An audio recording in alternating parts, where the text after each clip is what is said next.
Markus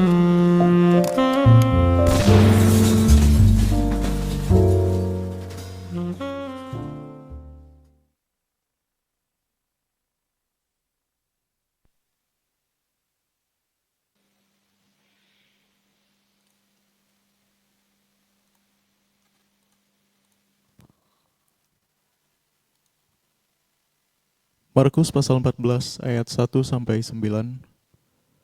Hari raya Paskah dan hari raya roti tidak beragi akan mulai 2 hari lagi.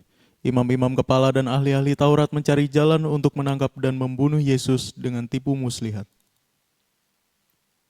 Sebab mereka berkata, jangan pada waktu perayaan supaya jangan timbul keributan di antara rakyat. Ketika Yesus berada di Betania, di rumah Simon si Kusta, dan sedang duduk makan, datanglah seorang perempuan membawa suatu buli-buli pualam berisi minyak narwastu murni yang mahal harganya. Setelah dipecahkannya leher buli-buli itu, dicurahkannya minyak itu ke atas kepala Yesus. Ada orang yang menjadi gusar dan berkata seorang kepada yang lain, untuk apa pemborosan minyak narwastu ini? Sebab minyak ini dapat dijual 300 dinar lebih dan uangnya dapat diberikan kepada orang-orang miskin. Lalu mereka memarahi perempuan itu. Tetapi Yesus berkata, biarkanlah dia, mengapakah kamu menyusahkan dia? Ia telah melakukan suatu perbuatan yang baik padaku. Karena orang-orang miskin selalu ada padamu dan kamu dapat menolong mereka bila mana kamu menghendakinya, tetapi aku tidak akan selalu bersama-sama kamu. Ia telah melakukan apa yang dapat dilakukannya. Tubuhku telah diminyakinya sebagai persiapan untuk penguburanku. Aku berkata kepadamu, sesungguhnya di mana saja Injil diberitakan di seluruh dunia, apa yang dilakukannya ini akan disebut juga untuk mengingat dia. Yohanes pasal 12 ayat 1 sampai 8. 6 hari sebelum Paskah Yesus datang ke Betania, tempat tinggal Lazarus yang dibangkitkan Yesus dari antara orang mati. Di situ diadakan perjamuan untuk dia dan Marta melayani, sedang salah seorang yang turut makan dengan Yesus adalah Lazarus. Maka Maria mengambil setengah kati minyak narwastu murni yang mahal harganya, lalu meminyaki kaki Yesus dan menyekanya dengan rambutnya, dan bau minyak semerbak di seluruh rumah itu. Tetapi Yudas Iskariot, seorang dari murid-murid Yesus yang akan segera menyerahkan dia berkata, mengapa minyak narwastu ini tidak dijual 300 dinar dan uangnya diberikan kepada orang-orang miskin? Hal itu dikatakannya bukan karena ia memperhatikan nasib orang-orang miskin, melainkan karena ia adalah seorang pencuri. Ia sering mengambil uang yang disimpan dalam kas yang dipegangnya. Maka kata Yesus, biarkanlah dia melakukan hal ini mengingat hari penguburanku. Karena orang-orang miskin selalu ada pada kamu, tetapi aku tidak akan selalu ada pada kamu.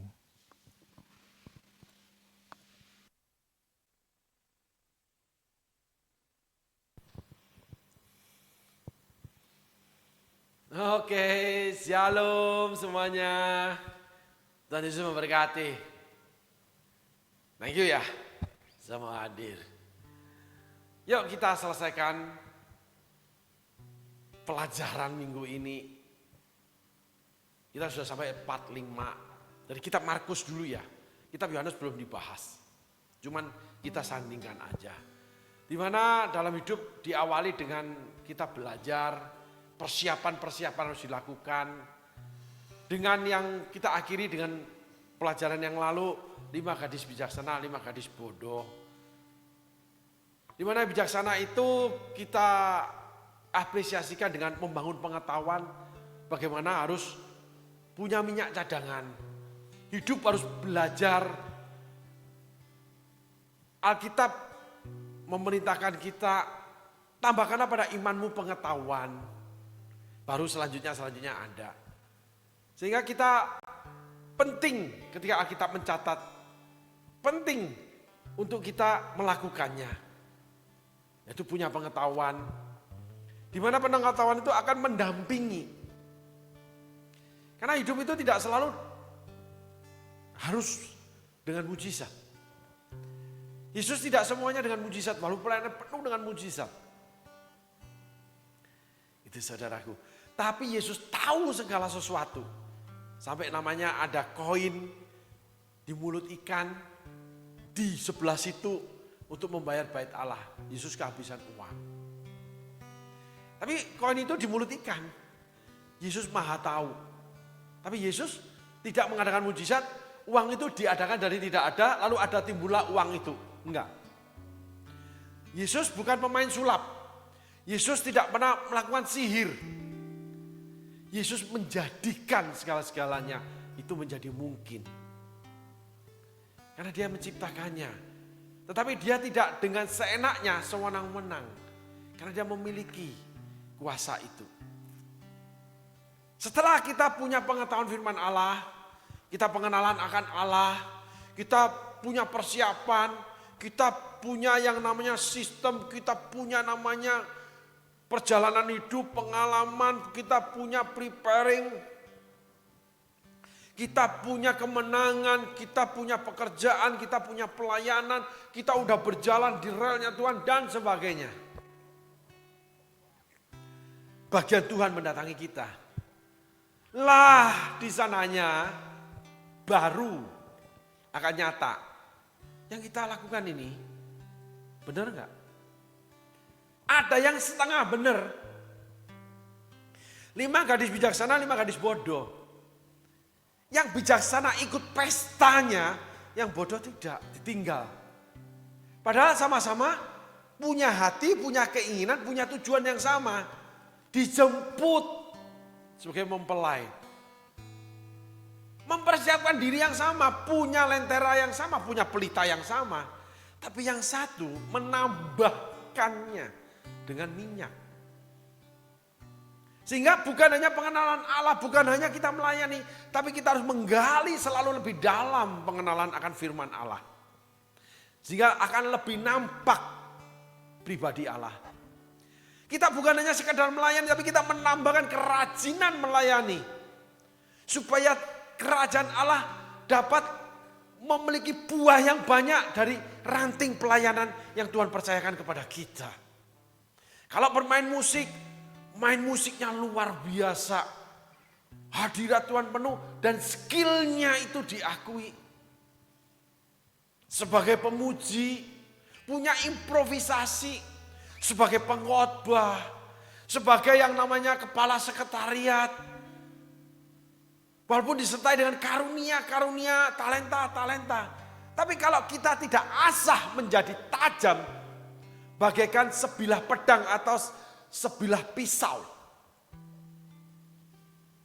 Pada suatu hari kita akan jadi tumpul. Karena Alkitab menetapkan, kita harus berlari memenuhi panggilan surgawi. Jadi kalau kita berjalan, yang lain berlari, kita menjadi tertinggal. Sebagai contoh, hitung-hitungannya. Ketika dimulai yang namanya megatron atau maraton, start lari, semua masing-masing kecepatan rata-rata 60 sampai 80. Atau kalau dikilometerkan 20 sampai 30 kilo per jam. Duk, duk, duk, duk, duk. Di tengah jalan ada orang yang mengurangi kecepatan dia. Tadinya hampir berendeng atau di belakangnya sedikit. Lalu dia turunkan kecepatannya menjadi setengah. Dalam waktu 10 menit terjadilah perbedaan sekian meter, sekian kilometer jaraknya. Nah, lalu untuk menyusulnya, bukan dia menambahkan setengah yang dia kurangin. Karena musuhnya, peserta yang lain, itu tetap 20-30 kilo per jam. Sedang dia 10-15 kilo per jam. Sehingga terjadi jarak, hitung aja 5 kilo. Nah ketika dia menambahkan 20-30 kilo per jam, dia cuma menetapkan namanya selisih 5 kilo itu tidak bertambah. Paham ya saudaraku ya? Matematiknya begitu. Kalau ingin kembali kepada kedudukan semula, dia harus 40-60 kilo per jam. Dia harus double.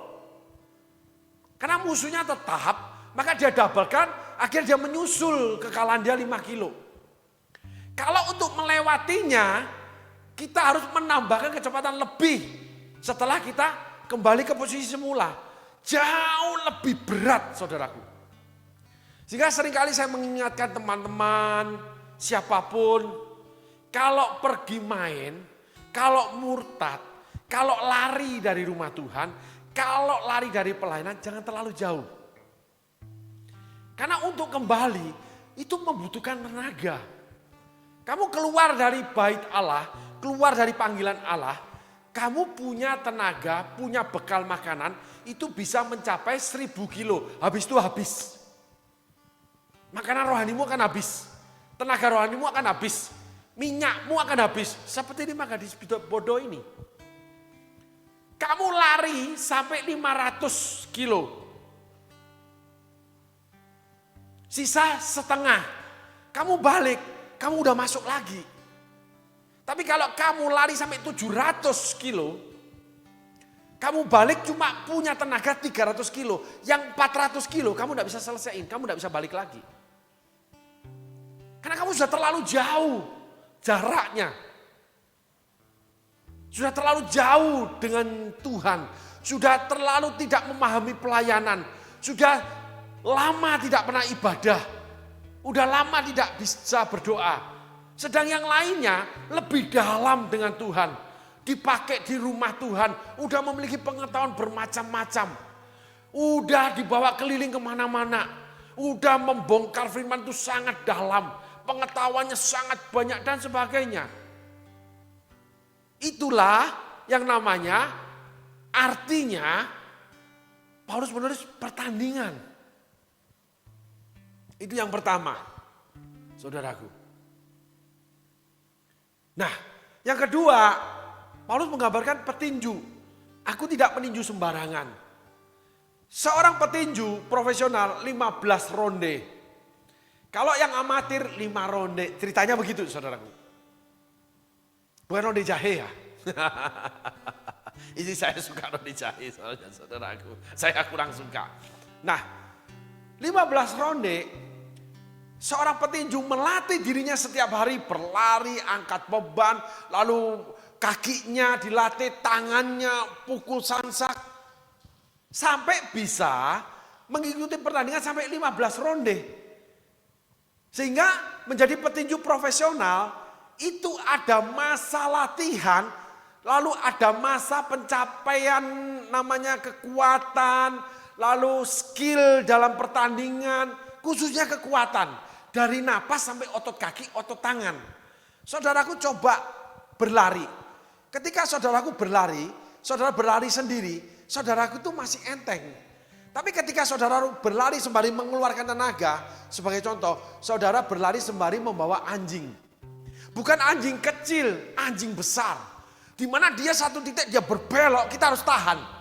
Atau dia tarik, kita berlari, kita nggak mencapai kecepatan dia, kita tahan, kita berlari, itu namanya ngos-ngosannya jauh lebih berat, saudaraku. Karena sembari keluar tenaga. Sehingga double tenaga yang dipakai buat otot kaki dan otot tangan, bahu dan sebagainya untuk menahan lari anjing ini. Nah, seorang petinju kalau bisa menyelesaikan pertandingan profesional, dia harus punya tenaga lebih dari 15 ronde. Yang diperhitungkan pertama tinju biasa. Tapi ada menghadapi lawan yang namanya kelas berat. Tinju itu yang kita harus menghadapi bagaimana kita dipukulin. Lalu kita balas memukul. Jadi memukulnya tidak boleh sembarangan. Kalau sembarangan memukul tenaganya habis. Karena setiap kali melepaskan pukulan itu butuh tenaga. Akhirnya lemes, makanya begitu kena pukulan langsung KO, jatuh. Rata-rata kakinya goyang, jatuh. Lalu pusing dia, dipukul. Padahal pada awal pertandingan dia nggak bisa dijatuhkan dengan pukulan loh. Paling sedikit goyang begini aja. Kenapa? Tenaganya udah habis. Jadi petinju profesional dia berlatih, kalau 1 jam berlari cukup untuk 5 ronde, dia akan berlari bukan 3 jam. Tidak, dia akan berlari 6 jam. Untuk apa? Dia harus double. Takut nanti pada suatu hari menghadapi lawan yang kalau saudara lihat pertandingan tinju, itu pukul-pukulannya itu kecepatannya luar biasa. Di mana bubak-bubak kita dipukul terus yang sana memukul yang sini bertahan lalu balas memukul sampai ronde belasan. Makanya ada jeda 3 menit selesai, 3 menit selesai. Karena nggak akan tahan. Ada legenda namanya Muhammad Ali. Muhammad Ali itu jadi juara dunia kenapa? Dia kalau bertinju, dia itu memutar lawannya. Seperti berlari, seperti menari. Jadi lawannya harus melihat dia berputar begini saudaraku. Karena lawannya tidak berlatih kakinya untuk berlari.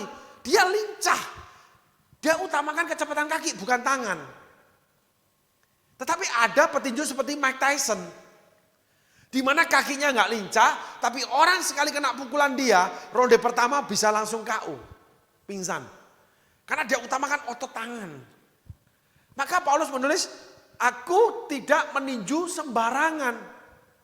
Nah, ketika saudara hidup sembarangan, saudara tidak melatih otot-otot kehidupan saudara, tidak olahraga,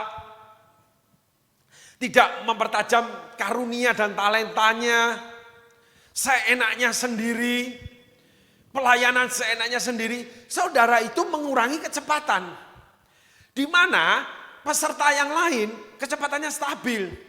Sehingga junior saudara itu dipakai Tuhan jauh melebihi saudara. Banyak pelayanan-pelayanan yang memiliki banyak orang yang dipanggil Tuhan melayani, terjadi yang namanya kompetisi dalam pertandingan.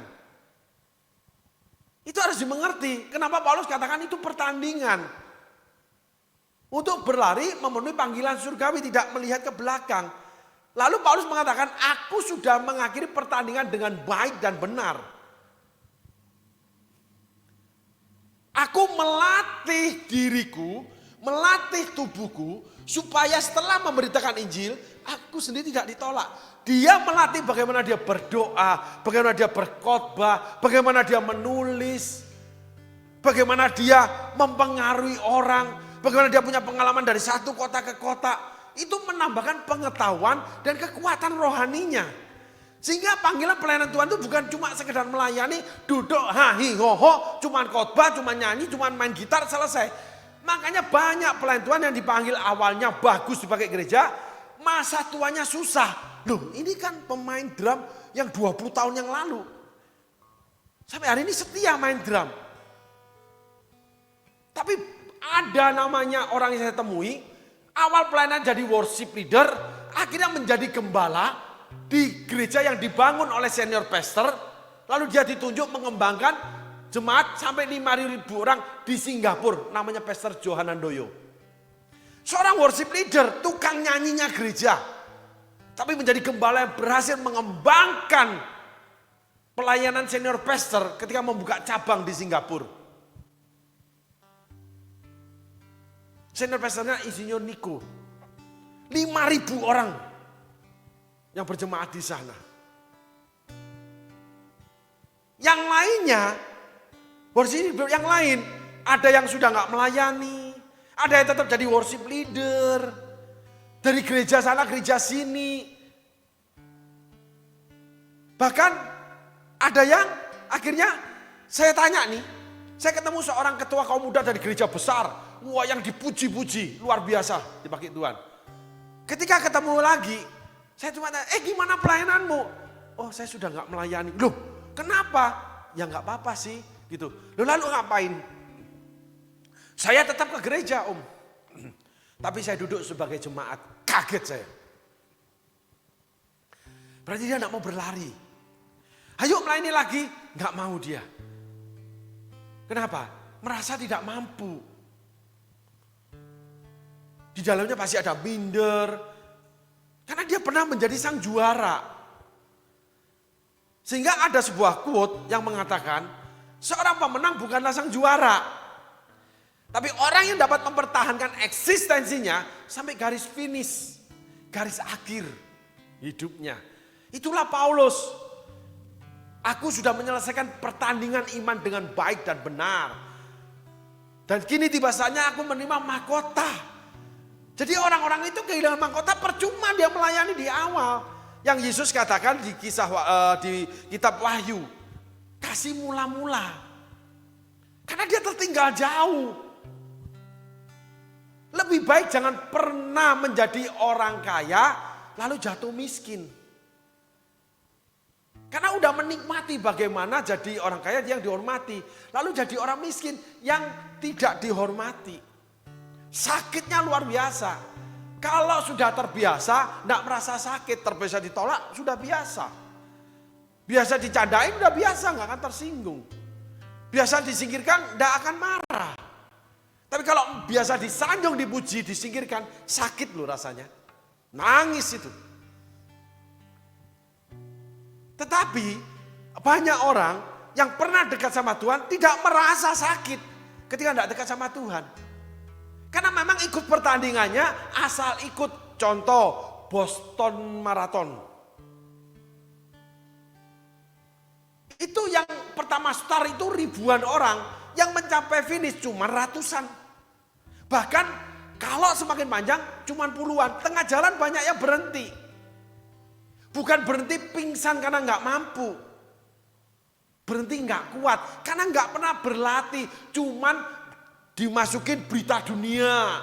Lalu di foto-foto masuk medsos. Wah, pakai nomor. Ikut start. Dor. Wah, lari dengan gagah. Tengah jalan berhenti. Karena nggak melatih dirinya. Maka Paulus tulis, aku melatih.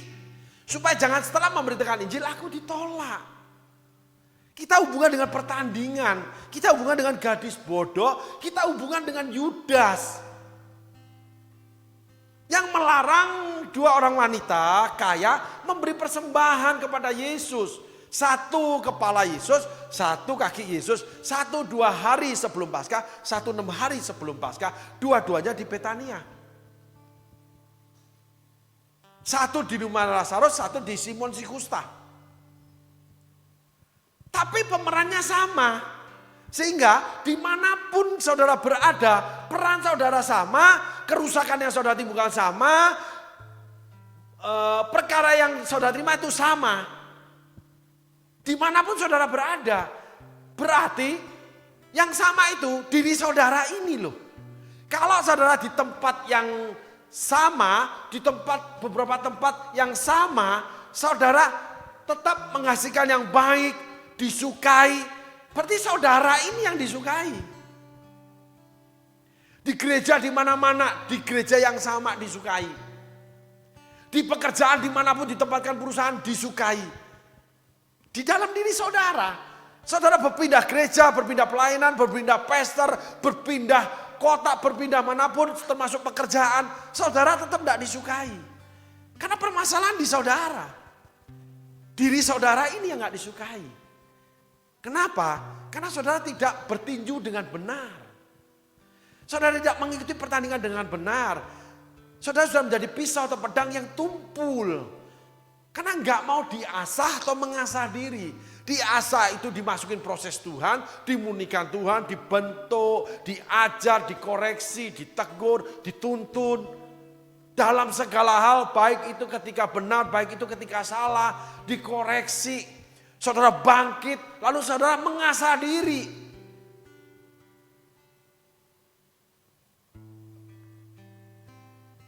Yesus itu menyediakan sikat. Kita yang disikat. Tapi kita harus mau menyediakan diri untuk disikat. Menjadikan bersih. Yesus menyediakan alat pembersihnya untuk membersihkan kita. Tapi kita harus mau memakai alat pembersih itu untuk membersihkan kita. Ada kedua belah pihak. Sehingga ketika lari dari pelayanan, lari dari pasangan, lari dari anak-anak, lari dari pekerjaan, lari dari hal apapun, yang sesungguhnya saudara harus hadapi karena Tuhan perhadapkan terhadap saudara. Saudara harus keluar sebagai pemenang, bukan sang juara. Nah, ketika jadi pemenang itu, saudara menjaga eksistensi saudara sampai garis finish. Is done. Tuhan Yesus bicara, finish it. Sudah selesai salib itu. Sehingga bangsa Israel ketika masuk tanah perjanjian, mereka tidak pernah lagi ditawan oleh Mesir. Karena sudah Tuhan keluarkan. Mereka tidak masuk padang gurun lagi. Tuhan tawan dengan 7 bangsa Kanaan. Berbeda lagi yang harus dihadapi setiap kita untuk ditajamkan lagi di hal-hal yang lain. Menang pelayanan, kalah di keluarga. Menang pelayanan, kalah di keuangan. Menang pelayanan, kalah di suami istri. Menang harta, kalah di suami istri. Nah itu Tuhan kan perhadapkan supaya saudara menang menjadi tajam. Tapi saudara belajar seperti seorang petinju, seperti seorang pelari. Yang membangun diri, melampaui apa yang saudara harus hadapi. Yang namanya ekstravagan. Berlebih-lebih dengan Tuhan. Yesus itu punya passion berlebih-lebih. Sehingga dia mampu melampaui rasa sakit digantung di kayu salib.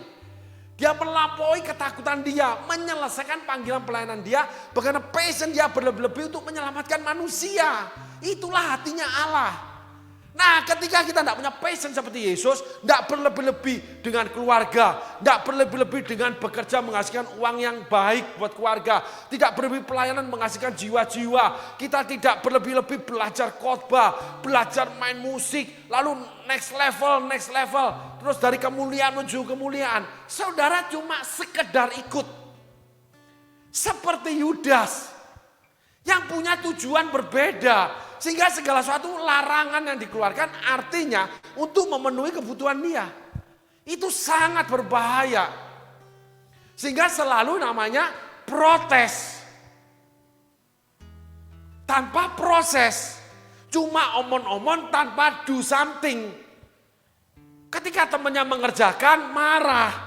Sedang dia sendiri tidak bisa seperti temannya mengerjakan. Dia tidak ikut pertandingan. Dia cuma menjadi supporter. Menjadi kritikus olahraga. Akhirnya menjadi tikus. Mencuri segala sesuatu yang ada di meja hidangan Tuhan. Ketika nggak ada orang. Artinya sembunyi-sembunyi saudara lakukan. Yang di awal-awal kita belajar sembunyi-sembunyi kolaborasi. Telepon sana, telepon sini. Ngomong sana, ngomong sini. Yang berindikasikan hal-hal yang negatif. Di mana tipu muslihat dikatakan oleh Alkitab yang kita pelajari saat ini. Orang ini adalah bukan pengikut pertandingan, tinggalkan dia. Kebaskan debu di kakimu. Debu itu apa? Yaitu yang dihasilkan dari perjalanan kita bersama dia. Enggak usah. Jangan berikan salammu kepada orang seperti itu. Itu Alkitab yang tulis saudaraku, bukan saya yang bicara. Tapi jangan anggap dia musuh. Kucilkan dia. Paulus ajar. Karena memang dia membawa dampak negatif. Dengan memberi pengaruh yang negatif. Sedang dia sendiri tidak melakukannya. Banyak sekali terjadi di pelayanan seperti itu. Penghasut-penghasut. Penyebar kabar busuk. 10 pengintai. Ngatain saudaranya yang melayani walaupun tidak sempurna. Walaupun harus diluruskan oleh pastor. Tetapi menjatuhkan sedang dia untuk melakukan seperti saudara ini, dia nggak bisa atau dia tidak pernah mau melakukannya. Ketika diberikan dalam dirinya, dia tidak melakukan apa-apa, dia gagal. Orang lain yang berusaha melakukan, walaupun butuh disempurnakan, itu dikata-katain, dijatuhkan, dimusuhin. Lalu membawa perkara itu terhadap orang banyak. Itulah imam kepala dan ahli Taurat. Sehingga peristiwa minyak narwastu dari 2 orang perempuan ini itu mencitrakan, menyediakan hidangan mutiara-mutiara yang luar biasa. Bukan hanya minyaknya, bukan hanya Yudas. Apa yang terjadi dengan Yudas itu dikupas, digali sama Roh Kudus. Menjadi sebuah pengetahuan, sebuah koreksi, sebuah perjalanan, apa yang harus dilakukan. Dari yang namanya mengenal Tuhan, ikut Tuhan, melayani Tuhan. Dengan kita tutup dengan firman, 5 gadis bijaksana, 5 gadis bodoh. 5 gadis bijaksana berlebih-lebih. Lawang minyaknya penuh, kenapa bawa cadangan, repot-repotin. Ya, mesti susah-susah, bawaan banyak. Tapi itu namanya preparing. Saudaraku, Tuhan selalu menyiapkan segala sesuatu. Itu dengan dikatakan Allah yang menyediakan. Tuhan tahu apa yang kita butuhkan ke depan. Tetapi untuk mencapai apa yang Tuhan sediakan, kita harus berlari memenuhi panggilan itu. Tanpa itu banyak orang dipanggil tapi tidak terpilih. Banyak yang dipanggil tapi sedikit yang dipilih. Ada firman itu saudaraku. Kerajaan Allah itu spektrumnya jelas. Datanya jelas. Aturannya jelas. Standarisasinya jelas. Makanya jangan seenak sendiri ikut Tuhan.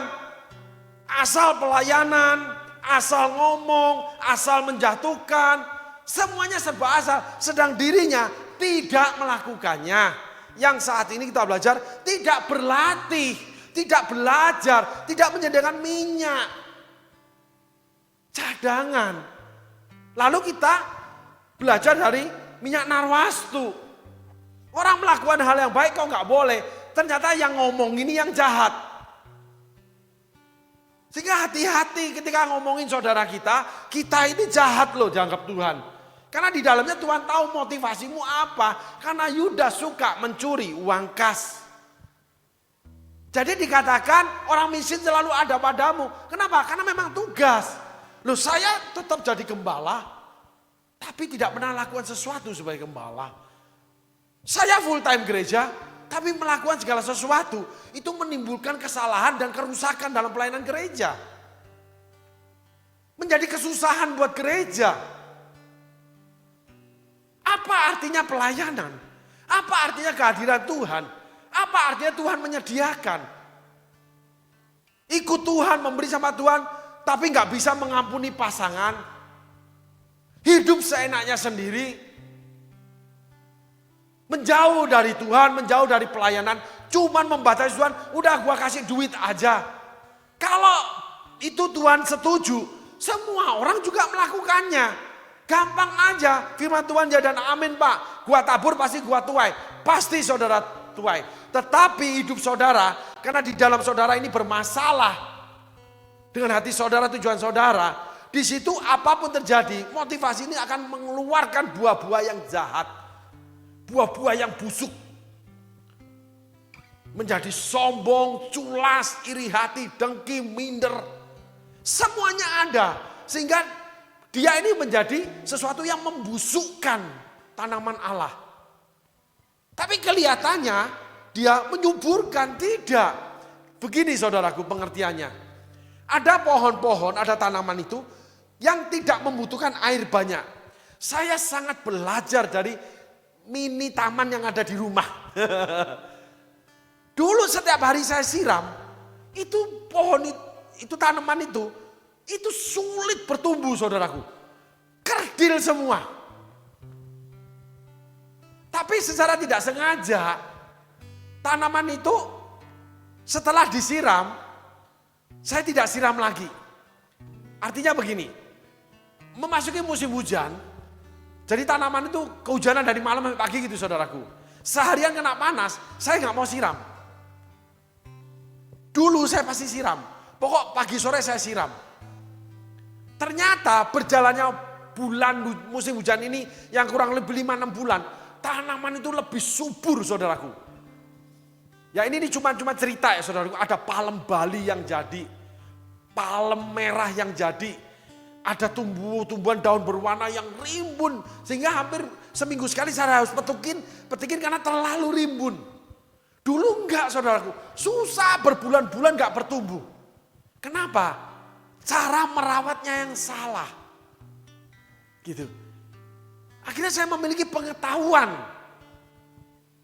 untuk tumbuh-tumbuhan yang saya tanam ini. Demikianlah kehidupan saudara. Banyak orang merasa sudah cukup. Ternyata akhirnya dia tertinggal. Yudas cuma punya pikiran itu orang miskin. Maka ya ini untuk orang miskin. Yesus benarkan orang miskin selalu ada padamu. Itu panggilanmu. Tetapi Yudas masuk neraka. Apa rahasianya?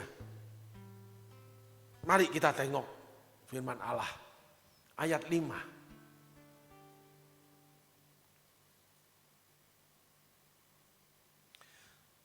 Sebab minyak ini dapat dijual 300 dinar lebih dan uangnya dapat diberikan kepada orang-orang miskin. Lalu mereka memarahi perempuan itu. Ayat 6. Tetapi Yesus berkata, biarkanlah dia. Mengapa kamu menyusahkan dia? Ia telah melakukan suatu perbuatan yang baik padaku. Nah, standarisasi Yudas itu pada pelayanannya aja. Standarisasi Tuhan itu ternyata sudah sampai bahwa kalau melakukan yang baik kepada Tuhan, oke-oke saja. Yudas membatasi diri.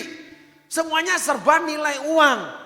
Ada orang yang merasa kalau sudah memberi uang kepada gereja, kepada hamba Tuhan, kepada orang-orang miskin, sudah memberi namanya nasi kotak.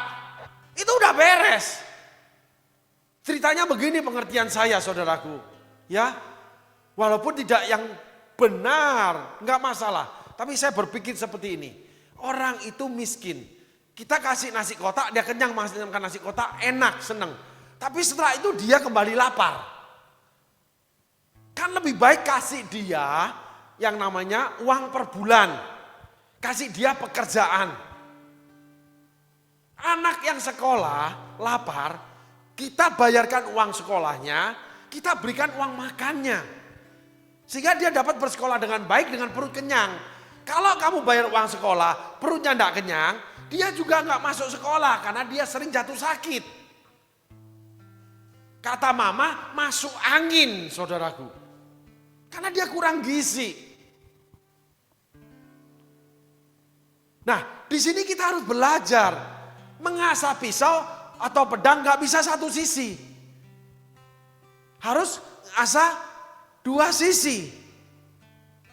Kalau satu mata pedang dengan satu ketajaman, dua sisi. Kalau satu mata pedang dengan dua ketajaman, kanan kiri, itu 4 sisi. Sisi atas, sisi bawah. Sisi kanan, sisi kiri. Sehingga 4 sisi harus diasah. Nah saudara, diasah, udah tajam, menjadi tumpul. Karena saudara tidak mau diasah lagi. Ada yang cuma setengah, cuma satu sisi, ya uang aja, aku tidak mau melayani. Ada yang melayani aja, tidak mau lagi mendalami Alkitab. Ada yang jadi gembala aja, nggak berusaha meraih jiwa-jiwa. Panggilan saya gembala, iya, tapi dari mana jiwa-jiwa? Nunggu undangan khotbah, sementara tidak pernah melayani orang-orang yang membutuhkan pelayanan konseling. Membatasi. Di awal kita udah belajar, Roh Kudus dinamis. Roh Kudus selalu mengembangkan kita. Roh Kudus selalu berikan yang baru, selalu baru setiap pagi, baru setiap hari. Itu standarisasi Alkitab. Paulus berlari memenuhi panggilan surgawi tidak di satu kota, di belasan kota. Ada yang tinggal berapa hari, ada tinggal tahunan. Tapi dia tetap memberitakan Injil, mendirikan jemaat-jemaat. Dalam kelimpahan, dalam kekurangan. Terus di penjara. Khotbah di bait Allah, khotbah di rumah jemaat. Sampai khotbah di rumah yang namanya kepala bait Allah. Dinamisasi terjadi. Sehingga Injil berkembang luas di tangan Paulus. Kalau Petrus nggak mau, di luar Yahudi nggak mau. Yang penting kita tahu patoknya kita bahwa aku seorang rasul di luar Yahudi. Baca searching tentang patok. Sehingga saudara tahu panggilan saudara dan saudara lakukan dengan seluas-luasnya, sebesar-besarnya, semampu-mampunya. Sehingga pertandingan yang saudara hadapi, maraton yang saudara hadapi, megatron saudara hadapi, bisa saudara selesaikan dengan yang namanya nyaman. Sehingga seorang pelari kalau punya kekuatan, seorang petinju punya kekuatan, habis berlari, habis bertinju nggak pingsan. Ngos-ngosan sebentar. Lalu angkat tangannya diangkat. Wow, begini. Masih ada tenaga, ada semangat. Seorang petinju juga sama. Ketika selesai pertandingan, dia diberikan sabuk kemenangan, juara. Terus dia digendong, tangan dia diangkat, dia salamin semua penonton. Menyatakan kemenangan dia. Tidak terus pingsan, digotong masuk rumah sakit. Enggak saudaraku. Enggak terus habis pelayanan sakit. Enggak habis pelayanan melakukan dosa. Enggak habis pelayanan hura-hura dengan dunia. Sakit saudara. Rohani saudara enggak punya kekuatan. Enggak habis memberi, mengambil kembali pemberian. Enggak ketika senang itu memberi, enggak senang tidak memberi. Enggak terus pemberian dipakai buat bayar hutang. Itu orang-orang tidak melakukan, mengikuti pertandingan dengan baik. Mereka tidak bertinju dengan baik. Yesus meneguhkan perempuan ini. Dia melakukan hal yang baik buat aku. Dan secara tidak sengaja dia melakukan yang seharusnya terjadi. Ketika kita melakukan yang baik untuk apapun, sesungguhnya kita bisa mengandung namanya kisah ini. Kita mengenapi rencana Allah. Yuk minggu ini kita tutup dengan ayat selanjutnya saudaraku. Karena orang-orang miskin selalu ada padamu dan kamu dapat menolong mereka di mana kamu menghendakinya. Tetapi aku tidak akan selalu bersama-sama kamu. Kita loncat dulu ya, itu tentang Yudas dan teman-temannya. Ayat 8. Ia telah melakukan apa yang dapat dilakukannya, tubuhku telah diminyakinya sebagai persiapan untuk penguburanku. Saudaraku, saya boleh bersaksi. Ada seseorang yang memberikan bantuan kehidupan kurang lebih 11-13 tahun. Hidup seorang hamba Tuhan yang memang belum punya pelayanan yang memadai, yang mampu menghidupi dia. Secara tidak sadar orang ini, karena itu kerabat, membuat hamba Tuhan yang tidak mampu dengan pelayanannya, tidak memadai pendapatannya, mampu mendirikan kurang lebih hampir 10 gereja-gereja kecil termasuk yang di desa, termasuk yang di kota. Menjadi gereja yang kokoh sampai hari ini. Orang ini memberi, bukan dia seorang hamba Tuhan. Dia seseorang yang punya beban, ya kasihan ya, kamu tuh melayani Tuhan, kamu hidupmu kurang. Aku topang deh, kebetulan aku berlimpah. Dia sisihkan setiap bulan, sampai belasan tahun. Tetapi dengan tidak sengaja, seperti dikatakan Yesus, dia mempersiapkan penguburanku loh. Berdirilah hampir 10 gereja. Mari saudaraku, hari ini kita belajar dari kisah di Markus. Nanti kita belajar kisah di Yohanes. Bagaimana perbuatan baik dilakukan untuk Tuhan walaupun berlebih-lebih. Itu kita mendapatkan namanya gift secara kebetulan. Mempersiapkan pekerjaan Tuhan.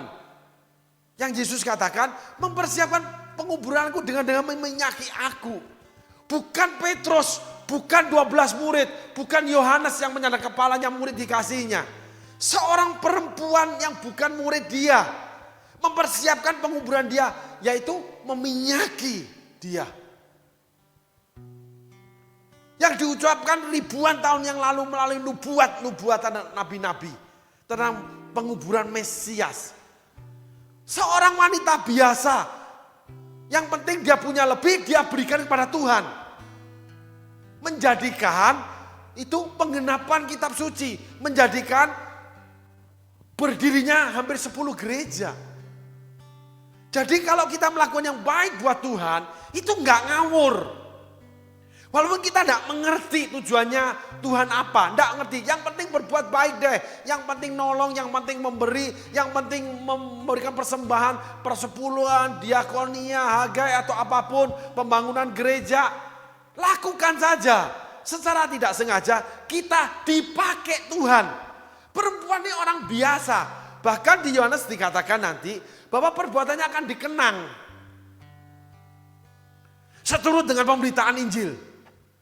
Bayangin, perbuatan tidak sengaja dari orang biasa menjadi begitu yang namanya abadi. Selama Injil diberitakan, dia akan disebutkan. Bagaimana perempuan ini orang biasa, sedangkan kita itu orang-orang yang melayani Tuhan, mengikut Tuhan. Setelah mengenal Tuhan, tidak mengikuti pertandingan dengan baik. Sehingga diserahkan kepada orang lain. Karena 12 murid lari. Petrus menghalangi Yesus. Perempuan ini mendengar Yesus selalu mempersiapkan hartanya. Sebagian hartanya. Malah itu mempersiapkan penguburan Yesus. Dia yang dipakai, bukan malaikat. Bukan murid, bukan para rasul. Seperti cerita kalau kita sejajarkan tentang Markus, di mana Markus ini lari dari pelayanannya Paulus dan Barnabas, lalu kembali ingin melayani lagi, diusir oleh yang namanya Paulus. Akhirnya dimuridkan Barnabas, membuat Markus menjadi berkat buat pelayanan Paulus. Nah, di situ kita harus belajar walaupun tidak sempurna. Sehingga kita jangan menjadi Yudas. Yang akhirnya berkolaborasi, menjual Yesus, menyalibkan Yesus. Malah berkolaborasi menjadi sandungan untuk pekerjaan Allah di dalam pelayanan. Di dalam gereja Tuhan, di dalam kehidupan seorang pendeta. Oh jangan dong, gua dengar hamba Tuhan ini begini, lu jangan mau. Padahal Tuhan ingin ajarkan sesuatu buat orang yang mau dengan hamba Tuhan ini. Bahkan kejelekan hamba Tuhan juga menjadi sebuah pelajaran. Karena Alkitab mencatat bukan hanya kebenaran. Juga dicatat yang namanya pelanggaran. Alkitab bukan hanya mencatat yang baik, perbuatan baik. Yang buruk, perbuatan busuk juga dicatat di Alkitab. Semuanya dicatat. Kebaikan, kebenaran, pelanggaran, kesalahan, lalu perbuatan busuk. Semua dicatat untuk kita belajar. Sehingga persiapan kita dalam hidup selama mengikuti pertandingan hidup sampai pada akhirnya kita akan menerima mahkota kebenaran karena udah selesai, kita siap dipanggil pulang. Itu adalah belajar. Di mana belajar itu sangat banyak. Yang pertama, membangun pengenalan akan Allah. Yang kedua, membangun bagaimana pengetahuan untuk mendampingi pengenalan akan Allah atau firman-Nya. Yang ketiga, kita harus mempersiapkan diri seperti gadis bijaksana, gadis bodoh. Di mana kita punya preparing, persiapan demi persiapan. Sehingga ketika badai datang, kita tidak mengandalkan diri mengeluarkan air. Cepat-cepat bangunkan Yesus yang tertidur. Karena kita percaya Yesus yang selesaikan. Tetapi kita menjadi seperti seorang pelari yang mengikuti pertandingan.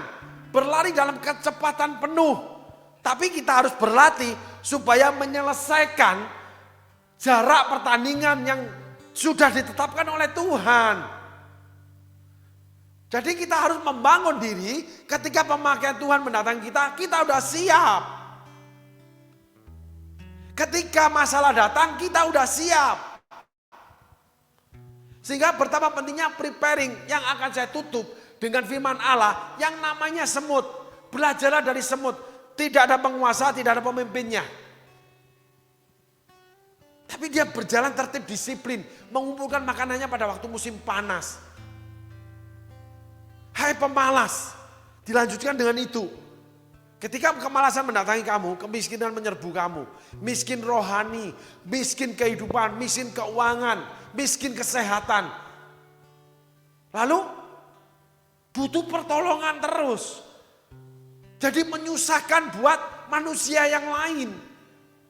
Sampai akhirnya dipanggil pulang tidak menghasilkan apa-apa. Yang ada meninggalkan masalah buat orang lain. Dari pengobatannya, dari harus merawat hidupnya, memelihara dia. Saya ketemu dengan orang-orang gitu. Termasuk orang-orang yang melayani Tuhan. Dulu om ini, sama gereja. Sekarang tergeletak di ranjang. Sakit bertahun-tahun. Menyusahkan istri, menyusahkan anak-anak. Harus berobat, harus merawat. Bahkan memandikan dan sebagainya. Karena tidak mengikuti pertandingan hidup dengan baik. Tidak punya pengetahuan sehingga bisa ditipu dunia. Ditipu iblis, bahkan memiliki tipu muslihat. Oleh karena sering berbohong, maka kebohongan adalah kebenaran buat orang itu. Nanti next kita akan belajar. Itulah Yudas. Maka Yesus katakan, orang-orang miskin selalu ada padamu. Tapi Yesus tidak menyelamatkan Yudas. Orang yang mencium pipiku pertama kali, dia akan menyerahkan aku. Dia angkat perjamuan. Iblis merasuki Yudas. Karena gak bisa dikasih tahu. Gak bisa diingatkan. Bahkan berontak. Bahasanya orang Jawa mokong. Merasa benar. Lalu mengadakan gerakan. Di dalam diri penolakan. Rugi. Berhenti berlari itu rugi. Karena tidak bisa mengikuti pertandingan lagi. Karena jaraknya terlalu jauh. Tidak mengikuti ibadah. Tidak mengambil bagian pelayanan. Tidak memberi, tidak apapun yang dilakukan untuk Tuhan yang baik. Itu satu hari kita tidak bisa lagi melakukannya. Karena kebiasaan buruk ini sudah merasuki kita. Yudas melakukan itu bertahap, saudaraku. Dari mencela tentang uang aja, lalu dia mencuri persembahan. Setelah itu dia jual Yesusnya. Hasilnya dia mati bunuh diri. Dia menyesal. Dia kembalikan uangnya. Tapi imam kepala ahli Taurat tidak mau menerimanya. Dia gantung diri, jatuh. Perutnya ketusuk pedang, terobek, ususnya terburai keluar. Saul juga sama. Absalom juga sama. Ditombak 10 bujangnya yang namanya Yoab. Padahal Daud memerintahkan tidak boleh dibunuh. Tapi Allah mengizinkan dibunuh. Dengan apa? Kepalanya tergantung di pohon. Pemberontak. Sehingga kita nggak boleh memberontak terhadap perintah Tuhan. Kita tidak boleh memberontak kebenaran firman Tuhan. Kita juga harus mengikuti firman Tuhan di mana kita harus menundukkan diri, menaklukkan diri di dalam pengertian firman Tuhan. Yang salah satunya yang lalu kita bahas, tunduk terhadap pemimpin yang Tuhan tempatkan di atas kita. Pemerintah-pemerintah, lalu pemimpin-pemimpin rohani kita. Tunduk terhadap suami, hargai orang yang lebih tua dan sebagainya. Karena kerajaan Allah itu tertib, disiplin dan santun. Itulah pertandingan kita. Di mana itu akan mengasah kita. Belum tentu yang baik yang mendatangi kita. Orang seperti ini, gue lakukan ini, kenapa kok malah seperti ini? Enggak apa-apa. Mungkin kita sedang diasah kesabaran. Kita diasah penguasaan diri dalam kemarahan. Kita sedang diasah kasih kita. Kita sedang diasah kebaikan kita. Udah diberi tapi kayak begini. Yaitu 9 buah Roh Kudus. Izinkan Tuhan bekerja melalui rohnya yang kudus di dalam kita. Di mana Roh Kudus akan membawa kita, memberikan damai sejahtera, tapi akan mengasah hidup kita untuk melakukan segala sesuatu, di mana itu akan menjadikan damai sejahtera. Yaitu 9 buah roh. Ada kebaikan, yang terakhir penguasaan diri, ada kesabaran dan sebagainya. Nah itulah kompetisi kita, itulah pertandingan kita. Di mana arenanya ya pelayanan, ya rumah tangga, ya pekerjaan, ya suami istri, ya tetangga, ya komunitas, ya kota di mana kita tinggal, pemerintah di mana yang sudah terpilih dan sebagainya. Di situ kita punya pengetahuan untuk mengurus permasalahan dari hal-hal kehidupan. Di mana kita membangun kebenaran firman Allah, lalu kita lengkapi dengan pengetahuan kehidupan, sehingga kita tidak melanggar kasih terhadap sesama. Yang utama kasihlah Tuhan Allahmu, dan yang sama dengan itu yang kedua, kasihlah sesamamu manusia. Amin saudaraku, Tuhan Yesus berkati. Terima kasih, God bless you guys.